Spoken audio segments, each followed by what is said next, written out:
Hello दोस्तों, आपका स्वागत है कनक न्यूज़ चैनल में। आइए जानते हैं आज की बड़ी 5 खबरें। HDFC बैंक के लिए आई बुरी खबर। झटके में 53,000 करोड़ का नुकसान, 4% से ज़्यादा टूटे शेयर। शुक्रवार को बाजार खुलने के कुछ देर बाद HDFC बैंक के शेयर 4% से ज़्यादा टूट गए। शेयरों में भारी गिरावट के कारण HDFC बैंक का मार्केट कैप 53,000 करोड़ रुपए कम हो गए। पिछले कुछ दिनों की तेजी के बाद आज शेयर बाजार में तगड़ी गिरावट देखी जा रही है। निफ्टी जहां 100 अंकों से ज़्यादा टूट गया था, तो वहीं सेंसेक्स में 400 अंक से ज़्यादा भी गिरावट की देखी जा रही है। वहीं बैंक निफ्टी से सबसे ज़्यादा 1.42% की कमी आई है। इस बीच HDFC बैंक के शेयरों ने निवेशकों को तगड़ा नुकसान कराया है। आप दिल्ली के लिए सीधे यहां आए, ट्रायल कोर्ट क्यों नहीं गए? HC का केजरीवाल से सवाल। 17 जुलाई को अगली सुनवाई। CBI मामले में अरविंद केजरीवाल की जमानत याचिका पर दिल्ली हाईकोर्ट में सुनवाई हुई। केजरीवाल की तरफ से पेश हुए वरिष्ठ अधिवक्ता अभिषेक मनु सिंघवी ने कहा कि कई लोगों को पहले से जमानत मिल चुकी है, उन्हें सामान्य जमानती मामले में क्यों जेल में रखा जा रहा है। दिल्ली हाईकोर्ट में आज मुख्यमंत्री अरविंद केजरीवाल की शराब घोटाले की CBI केस में दायर याचिका पर सुनवाई हुई। हाईकोर्ट ने जमानत मांगने वाली अरविंद केजरीवाल की इस याचिका पर CBI को नोटिस जारी किया है और मामले की अगली सुनवाई अब 17 जुलाई को होगी। इस दौरान केजरीवाल के वकील अभिषेक मनु सिंघवी ने कहा कि यह ऐसा मामला नहीं है जिसमें ट्रिपल कोर्ट टेस्ट यानी 3 स्तर वाली पड़ताल का दूर दूर तक कोई आरोप लगा हो। कोर्ट ने इस तथ्य पर भी गौर किया कि केजरीवाल ने पहले ट्रायल कोर्ट में जाने के बजाय सीधे हाई कोर्ट में जमानत के लिए संपर्क किया है। हाई कोर्ट ने कहा कि याचनाकर्ताओं ने निचली अदालत में जाए बिना सीधे हाई कोर्ट का रुख किया है। इस दलील पर बाद में विचार किया जाएगा। CBI 1 सप्ताह में जवाब दाखिल करेगी। हाथरस वाले भोले बाबा का मायाजाल, ये कोई महल नहीं, भोले बाबा का आश्रम है। इसके अंदर का हर रहस्य जानिए। हाथरस में जिस बाबा के सत्संग में मची भगदड़ के दौरान 123 लोगों की जान गई थी, वो करोड़ों का मालिक है। उसके नाम कई बीघा जमीन और दर्जनों लग्जरी गाड़ियों का कलेक्शन भी है।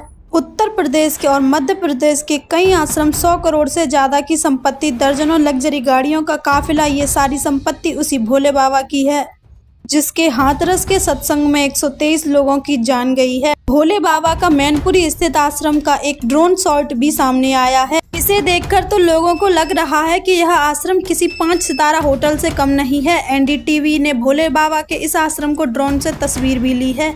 कहा जा रहा है कि हाथरस में मची भगदड़ के बाद बाबा इसी आश्रम में आया था। बाबा के अनुयायियों का कहना है कि बाबा अभी भी इसी आश्रम में है। हालांकि पुलिस इन दावों का खंडन कर रही है। मैनपुरी स्थित बाबा का यह आश्रम 21 बीघा में फैला है।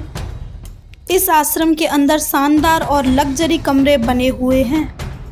5 जिलों में बने हैं भव्य आश्रम और ट्रस्ट के नाम पर करोड़ों की जमीन।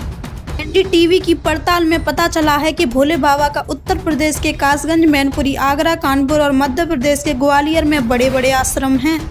इनकी चल अचल संपत्ति 100 करोड़ से ज़्यादा है। अकेले मैनपुरी में बिछवा आश्रम की जमीन की कीमत ही 4 करोड़ के आसपास है। सूत्रों के मुताबिक विनोद नाम के एक सेवादार ने इनकी कीमती जमीन बाबा भोलेनाथ के ट्रस्ट को दान में दे दी है। अब राजस्व विभाग इस जमीन की जांच कर रही है। आश्रम के सामने करीब 50 बीघे जमीन को भी भोले बाबा ने लीज पर ली हुई है। इस आश्रम में दर्जनों लग्जरी गाड़ियां खड़ी हुई हैं और भोले बाबा यही बीते 1.5 साल से रहते हैं। ये आलीशान इमारत के सबसे भीतरी परिसर में है, जहां तक जाने के लिए सेवादारों के कक्ष में होकर गुजरना पड़ता है। पता नहीं अंदर ऐसा क्या है, हमें तो सिर्फ सुरक्षा करने के लिए कहा है। हालांकि अब इस आश्रम के गेट पर ताला जड़ा है और इसकी सुरक्षा में 4 गार्ड्स तैनात हैं। प्रताप सिंह नाम के गार्ड से एक NDTV ने बातचीत की और पूछा कि आखिर इस आश्रम के अंदर ऐसा क्या बना हुआ जिसकी वजह से इसकी इतनी सुरक्षा की जा रही है। तो उस गार्ड ने कहा कि उसे नहीं मालूम है, क्योंकि कई साल से यहाँ ताला लगा है और कोई भी अंदर नहीं जा सकता। ये तो साफ है कि भोले बाबा का आर्थिक साम्राज्य उसके आध्यात्मिक संसार से कहीं ज़्यादा रहस्यमयी और आलीशान है। इसके अलावा श्री नारायण साकार हरि चैरिटेबल ट्रस्ट के नाम पर सैकड़ों बीघा जमीन खरीदने की बात सामने आई है। ये भी पता चला है कि भोले बाबा के भक्त के नाम पर करीब दर्जनों लग्जरी गाड़ियां भी खरीदी गई हैं। भोले बाबा ने 2007 से भक्तों से 100 बोरी सीमेंट से लेकर ईटा, गाड़ियां और आश्रम बनवाने के लिए नगद पैसा चंदे और तौर पर लेना शुरू किया और आज 100 करोड़ रुपए से ज्यादा की संपत्ति का मालिक बन बैठा है। यूपी पर मेहरबान मानसून 5 दिनों तक भीगेगा, 14 और राज्यों में होगी जोरदार बारिश। IMD का कहना है कि हिमाचल प्रदेश में 6-7 जुलाई, उत्तराखंड में 8 जुलाई, पंजाब में 6-7 जुलाई, हरियाणा, चंडीगढ़, दिल्ली में 5-6 जुलाई, उत्तर प्रदेश में 9 जुलाई तक बारिश के आसार हैं। गर्मी के सबसे ज़्यादा सताए हुए राज्य उत्तर प्रदेश पर मानसून खासा बेहरमान नजर आ रहा है। राज्य के कई हिस्सों में इस सप्ताह झमाझम बारिश होने की संभावना जताई जा रही है। IMD यानी भारत मौसम विभाग के शुक्रवार को बताया है कि अगले 5 दिनों के दौरान उत्तर पश्चिम और मध्य भारत में हल्की से मध्यम बारिश होने की जा रही है। साथ ही पूर्वोत्तर भारत भी जमकर भीगने वाला है। IMD का पूर्वानुमान है कि हिमाचल प्रदेश में 6 से 7 जुलाई, उत्तराखंड में 8 जुलाई तक बारिश होने की संभावना है। बाल्टिस्तान, जम्मू कश्मीर, गिरगिट, लद्दाख, मुजफ्फराबाद में शनिवार यानी 6 जुलाई को भारी बारिश होने की संभावना है।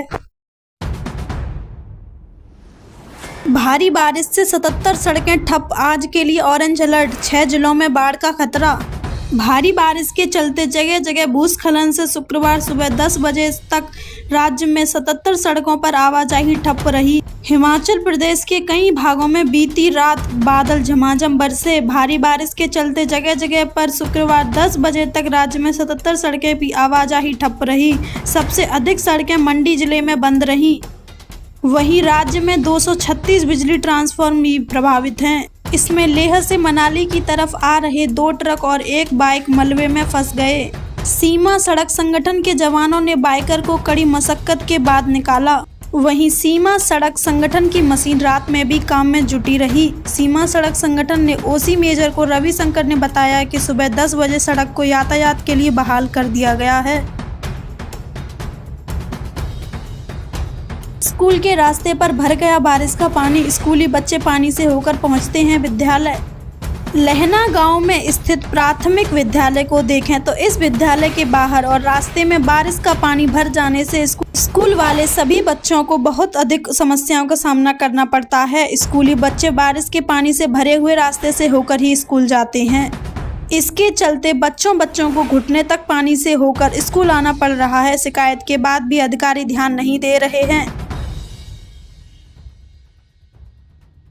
स्कूल में भरा नाले का गंदा पानी, परेशान छात्र छात्राओं ने बरेली मथुरा हाईवे पर लगाया जाम। बदायूं के नवादा चौराहे पर दुकानदारों से नाले पर अतिक्रमण कर रखा है, जिससे नाले की सफाई में कई परेशानी हुई है। बारिश में नाला उफना रहा है, इसका पानी स्कूल परिसर में भर रहा है। इससे छात्र छात्राओं और शिक्षक परेशान है। शुक्रवार को स्कूल के शिक्षक बच्चों को लेकर हाईवे पर पहुंच गए और जाम लगा दिया। नवादा चौकी के पुलिस कर्मियों ने मौके पर पहुंचकर छात्र छात्राओं को समझाते हुए जाम खुलवाया। इस दौरान करीब 5 से 7 मिनट तक हाईवे पर जाम लगा रहा। सिर्फ मुआवजा एक्शन की मांग नहीं, भोले बाबा पर मौन क्यों है राजनीतिक पार्टियां? जिस भोले बाबा उर्फ नारायण हरि साकार के सत्संग में 121 लोगों की जान चली गई, उसके खिलाफ अभी तक कोई एक्शन क्यों नहीं हुआ है? राजनीतिक पार्टियां केवल मुआवजे की बात कर रही हैं, लेकिन कोई उस बाबा के खिलाफ कार्रवाई की मांग नहीं कर रहा है। आखिर ऐसा क्या है कि सभी राजनीतिक दल इस मुद्दे पर मौन हैं? राहुल गांधी ने आज पहले हाथरस और फिर अलीगढ़ का दौरा किया। कांग्रेस नेता ने इस घटना के मारे गए लोगों के परिवार से मुलाकात की। उन्होंने कहा कि दुख की बात है, बहुत परिवारों को नुकसान हुआ है, काफी लोगों की मृत्यु हुई है। राहुल गांधी ने यूपी के CM योगी आदित्य से भी अपील की है। उन्होंने कहा कि मुआवजा सही मिलना चाहिए। मैं उत्तर प्रदेश के मुख्यमंत्री से विनती करता हूं कि दिल खोलकर मुआवजा दें। लेकिन राहुल गांधी ने नारायण हरि सरकार के खिलाफ एक शब्द नहीं बोला। उनकी गिरफ्तारी क्यों नहीं हुई? यूपी सरकार उन्हें क्यों बचा रही है? कांग्रेस नेता राहुल गांधी मौन रहे। नारायण हरि सरकार के सत्संग में लोग मारे गए, उनके खिलाफ कोई एक्शन नहीं हुआ है। हैरानी की बात तो यह है कि इस मामले में सत्ता पक्ष और विपक्ष में एकता हो गई है। मतलब दोनों पक्ष एक हो गए हैं। न बीजेपी, न बीएसपी और न समाजवादी पार्टी ने बाबा के खिलाफ कार्रवाई की मांग की है। आखिर ऐसा क्या है कि सभी राजनीतिक पार्टियां इस मुद्दे पर एक हैं? इसके पीछे वोट बैंक की पॉलिटिक्स है। सबको फिक्र दलित वोटरों के नाराज होने की है, इसीलिए समाजवादी पार्टी के इस मामले में बीजेपी सरकार को दोषी मान रही है, जबकि बीजेपी की तरफ से अखिलेश यादव और बाबा के संबंधों को उछाला जा रहा है। कासगंज जिले में रहने वाले बाबा दलित जाटव बिरादरी के हैं। यूपी में इस जाति के 11% वोटर हैं। बाबा को मानने वाले अधिकतर लोग पिछड़े और दलित समाज के हैं। कमेंट सेक्शन में बताइए कि आपकी क्या राय है कि इस बाबा को जेल में डालना चाहिए या नहीं। Thank you for watching my daily videos. Please subscribe my channel. Bye bye.